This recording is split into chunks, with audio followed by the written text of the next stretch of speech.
যথার্থ অনুতপ্ত।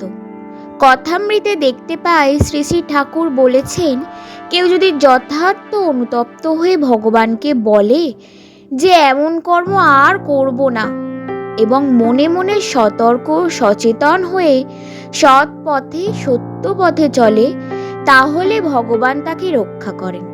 আমাদের শাস্ত্রেও তাই বলা আছে, ভগবানের কাছে অহরহ একান্ত মনে প্রার্থনা জানাতে হয়, এই বলে যে আমি ভুলবশত আগে যা করেছি তার কখনো করব না, তুমি আমাকে ক্ষমা করো।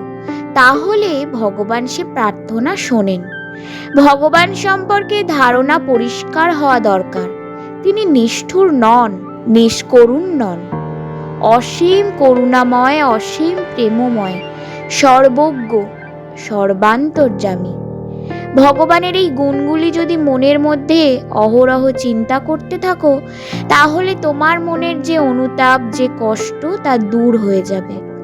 ভগবানকে বিশ্বাস করো। ভগবানে বিশ্বাস হারালে সব হারিয়ে ফেলবে। শ্রী ভগবানের নাম করো। তুমি যে মন্ত্র পেয়েছো তাতেই তোমার গতি ও মুক্তি। এই কথা মনে প্রাণে বিশ্বাস করো। সেই পবিত্র নাম অহরহ জপ করতে থাকো। প্রবাজিকা মোক্ষ প্রাণা, শ্রী সারদা মঠ ও রামকৃষ্ণ সারদা মিশনের দ্বিতীয় সংঘাধ্যক্ষ। ধন্যবাদ।